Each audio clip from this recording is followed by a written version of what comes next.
Megabonk was nominated in Best Debut Indie Game at the Game Awards alongside with Blueprints, Claire Obscure, Expedition 33, Despolate, and Dispatch. And, I didn't hear too much about Megabonk besides that it was going viral and a lot of people were playing this concurrently on Steam, which we'll get into in a little bit here. But turns out the developer did not feel comfortable even being nominated and took to Twitter to say, I'm withdrawing from the Game Awards. It's an honor and a dream for Megabonk to be nominated for the Game Awards.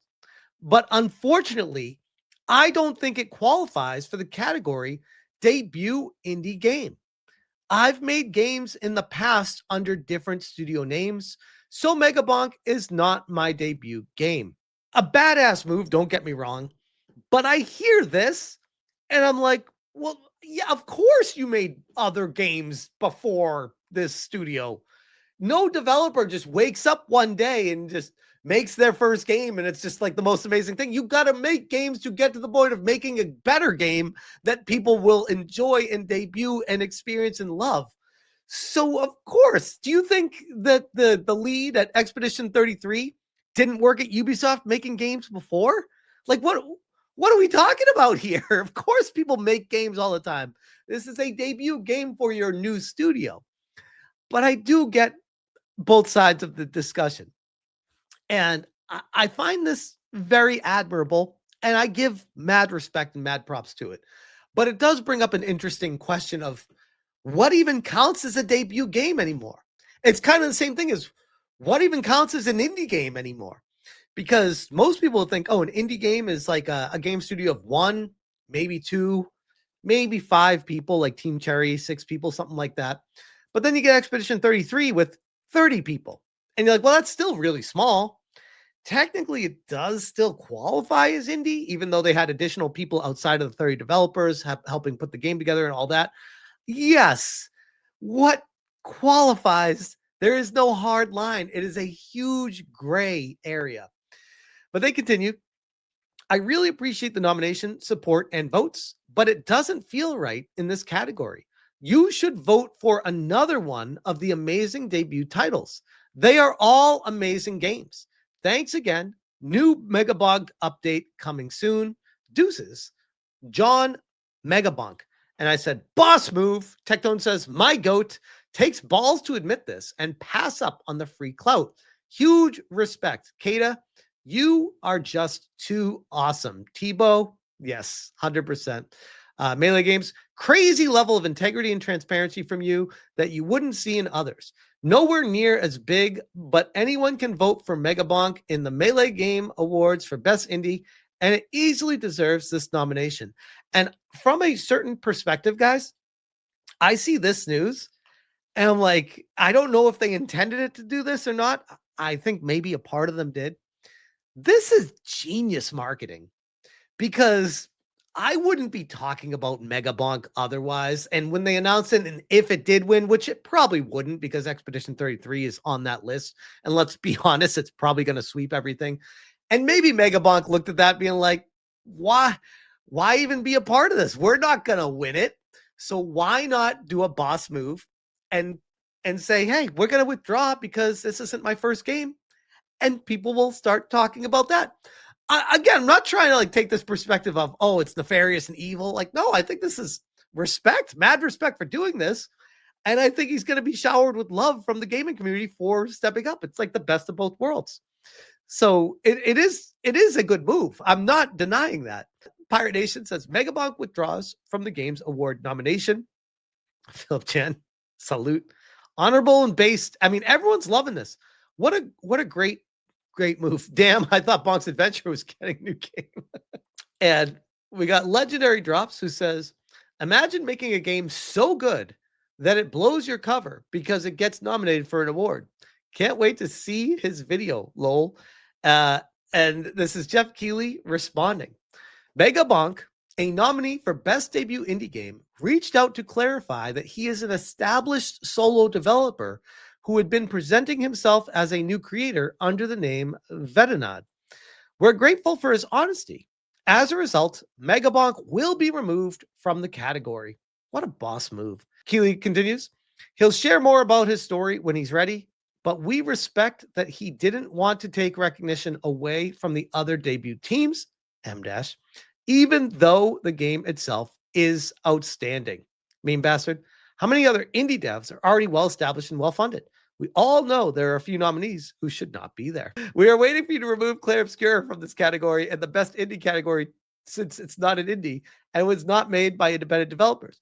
It was made by experienced veterans, former developers of large and renowned studios. But yes, it's a great game, by the way. This is, by the way, I know people will be like, that's a hater, or maybe it's tongue in cheek. That goes into the whole gray area conversation that I'm trying to bring up here, where I'm like, what even qualifies as anything anymore? It feels just like, sticking your finger in the air and trying to guess which way the wind is blowing. Yeet says, Geoff Keighley accepts Megabonk's withdrawal from the best debut indie category. GIGACHAD, big W. Makes sense. Danny Dev technically isn't a new dev. I'm glad he came back. Dev definitely deserves a handful of respect for this. Mad respect. Based Megabonk dev. I'm telling you guys, this was a genius move to do this. Exerto, and it's making all headlines for all the great reasons too. Megabonk's dev has withdrawn from the Game Awards debut indie game category as it isn't their first game. You should vote for another one of those amazing debut titles. They are all amazing games. The Game Awards has, well, this is before, they have since updated, and that they will be withdrawing it. This is Megabonk right now, by the way. 15,000 concurrent players before we start recording. Refresh. It's going to be going down. Yeah, this later in the night. Still, 12,000 people playing this game concurrently at night with an all-time peak of 117,000 concurrent players. That is insane for an indie title.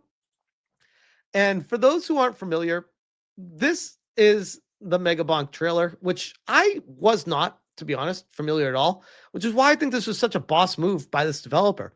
Because now people are going to be talking about it, being like, oh, what's this game? Who is this guy? Genius marketing. I don't know if he intended it or not, but that's the result.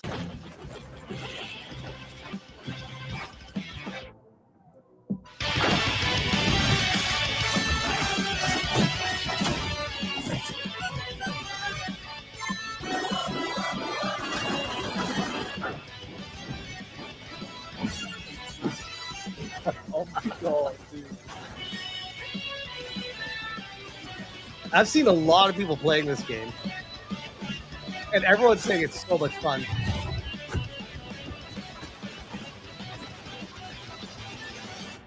I mean, it certainly looks like an indie game just from the graphics alone, but the game itself is, like the developer said, not their first game. It's not a debut game, so they don't think they should be on the debut title. Dexerto says Megabonk withdraws from the Game Awards after Best Debut Indie nomination. The solo dev behind Megabonk has pulled out of the Game Awards after being nominated for Best Debut Indie. I am very curious, by the way, of the story of this developer. I'm sure it will come out in time on what they've worked on before in the past and why they came forward saying that this is not their first. After a successful release in September 2025, Megabonk was announced as the Best Debut Indie nominee on November 17th as part of the full lineup of 2025 revealed by the Game Awards. One day later, the creator told fans the nomination wasn't appropriate based on his past work. The game has been included in a category meant to highlight first-time indie releases, which again goes to Sandfall Interactive. Sure, it's their first game that they launched as a studio, but are you trying to tell me that none of those devs have launched games before in their past? Of course they have. Hell, many of them worked at the guy that runs it used to work at Ubisoft in a high up position. Developer says Megabonk does not qualify for debut indie. I'm withdrawing, as we already covered this. This is the tweet here as well. Soon after, Keighley followed on his own X post clarifying the situation, explaining that the creator had been presenting himself as a new creator under the name Vednad. Ultimately, while the new name was new, the creator had released other projects. Wait, the creator had released other projects. I think they have too many others there in the past. As such, Megabonk has indeed been removed from the Best Debut Indie title category. He'll share more about the story when he's ready, but we respect that he didn't want to take recognition away from the other debut teams, even though the game itself is outstanding, Keighley added. So now it's going to be between Blueprints, Expedition 33, Desplet, and Dispatch. And I think we all know it's going to be Expedition 33. Although I have heard a lot of good things about Blueprints too. So Game Awards is not confirmed if the category will receive an updated ballot with a different game stepping in to fill the fifth slot. It's a good question, by the way. I don't think it will, based off of what Geoff Keighley said. It sounded like they're just going to remove it, but it would open the door for an underdog. I don't know. Where's Schedule 1? What game has that guy made before? That's got to be his first game, right? Why is Schedule 1 not there? I have so many questions regarding the story. But anyways, back on the point of Megabonk backing out of it. Boss move, embraced by the entire community. People are loving it. And it was the right thing to do. But at the same time, what do you even qualify as what anymore? It makes me wonder. And I appreciate keeping the integrity of the Game Awards held in high regard. But man, the gray area is getting so big right now that like, what even is what anymore? It makes you wonder. Is Schedule 1 the first game released by the developer that made that game? It appears Schedule 1, released March 24th, 2025, is the first and currently only full commercial game developed by TVGS, Tyler's video game studio. Yeah. So why is that not on the list of debut games? Schedule 1 should be there. With no public statement, eligibility reasons, launched in early access, needs to be officially released by a certain cutoff date. So that might be what it is. If it's still considered early access right now, maybe. If Schedule 1 did not meet the behind-the-scenes criteria, developer history, budget, scale, indie status, I feel like it should have. Even if it was eligible, the nomination process ultimately was decided by a jury of media outlets. I find that very curious, though. It's very sus. I actually think it might even be more sus if they replaced Megabonk with Schedule 1. Because I'd be like, wait, so you're saying it did qualify and you didn't have it in there before? wait a second.